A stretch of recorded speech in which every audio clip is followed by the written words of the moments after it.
Hi friends, ഇന്നത്തെ recipe തേങ്ങാ ചട്നിയാണ്. Restaurant സ്റ്റൈലിൽ ദോശയ്ക്കും ഇഡ്ഡലിക്കും പറ്റിയ തേങ്ങാ ചട്നി ഉണ്ടാക്കുന്നത് എങ്ങനെയെന്ന് നോക്കാം.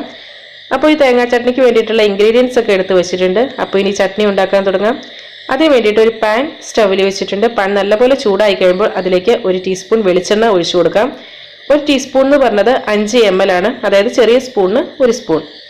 ഇനി ഇതിലേക്ക് 5 പച്ചമുളക്, 5 ചുവന്നുള്ളി, ഒരു ചെറിയ കഷ്ണം ഇഞ്ചി, 2 ടേബിൾ സ്പൂൺ പൊട്ടുകടല, കുറച്ച് കറിവേപ്പില, ഇവയെല്ലാം കൂടി ഇട്ട് നന്നായിട്ടൊന്ന് റോസ്റ്റ് ചെയ്തെടുക്കാം.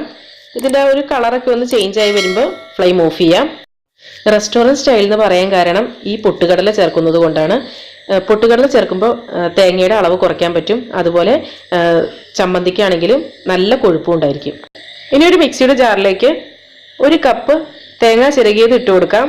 1 കപ്പ് എന്ന് പറഞ്ഞത് 250 ml ആണ്, അതായത് 1 മുറി തേങ്ങയാണ് എടുത്തിരിക്കുന്നത്. ഇനി ഇതിലേക്ക് റോസ്റ്റ് ചെയ്ത് വെച്ച പൊട്ടുകടല ഇട്ട് കൊടുക്കാം. ഇനി ഇതിലേക്ക് ഒരു ചെറിയ കഷ്ണം പുളി ഇട്ട് കൊടുക്കാം. പുളിക്ക് പകരമായിട്ട് 1-2 ടേബിൾ സ്പൂൺ തൈര് ഉപയോഗിക്കാവുന്നതാണ്. തൈര് ഉപയോഗിക്കുമ്പോൾ നല്ല വെള്ള കളർ തന്നെയുള്ള ചമ്മന്തി നമുക്ക് കിട്ടും. ഞാൻ സാധാരണയായിട്ട് തൈരാണ് ഉപയോഗിക്കാറ്, പക്ഷെ ഇന്നിപ്പോൾ തൈര് ഉണ്ടായില്ല, അപ്പോൾ അതുകൊണ്ടാണ് പുളി ചേർത്തത്. ഇനി ഇതിലേക്ക് 1.5 കപ്പ് വെള്ളവും 1/2 ടീസ്പൂൺ ഉപ്പും കൂടെ ഇട്ട് നന്നായിട്ട് അരച്ചെടുക്കാം. ഇപ്പോൾ നല്ല ഫൈൻ പേസ്റ്റ് ആയിട്ട് അരച്ചെടുത്തിട്ടുണ്ട്.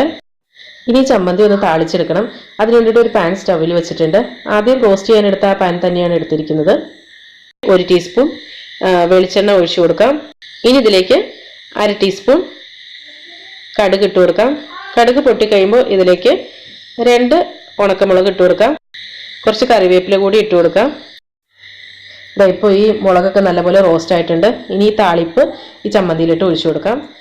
അപ്പോൾ ഈ വേണമെങ്കിൽ ഈ ചമ്മന്തി തന്നെ ഈ താളിപ്പിലിട്ട് ഒഴിച്ചാലും മതി, അങ്ങോട്ട് ഇങ്ങോട്ട് ഒഴിച്ചാലും കുഴപ്പമൊന്നുമില്ല കേട്ടോ. താളിപ്പിലേട്ടാണ് ചമ്മന്തി ഒഴിക്കണമെങ്കിൽ ഫ്ലെയിം കുറച്ചിട്ടതിന് ശേഷം ഒഴിക്കുക, എന്നിട്ട് പെട്ടെന്ന് തന്നെ ഫ്ലെയിം ഓഫ് ചെയ്യുക. താളിപ്പിലേട്ടാണ് ഈ അരച്ച് വെച്ചത് ഒഴിക്കണമെങ്കിൽ ഒരിക്കലും തിളയ്ക്കാൻ അനുവദിക്കരുത്. ഇപ്പോൾ അങ്ങനെ നമ്മുടെ ടേസ്റ്റി ആയിട്ടുള്ള ചമ്മന്തി റെഡി ആയിട്ടുണ്ട്. കണ്ട കൊഴുപ്പൊക്കെ നമുക്ക് വേണമെങ്കിൽ കുറച്ചുകൂടെ വെള്ളമൊക്കെ ഒഴിച്ച് വേണമെങ്കിൽ അഡ്ജസ്റ്റ് ചെയ്യാവുന്നതാണ്. ഇഞ്ചി തൊലി പൊളിച്ചുകൊണ്ടൊന്നിരിക്കാൻ സമയമില്ലെങ്കിൽ ഇഞ്ചി അവോയ്ഡ് ചെയ്യാവുന്നതാണ്. പക്ഷേ ഇഞ്ചി ചേർക്കുന്നത് തന്നെയാണ് എപ്പോഴും ടേസ്റ്റ്.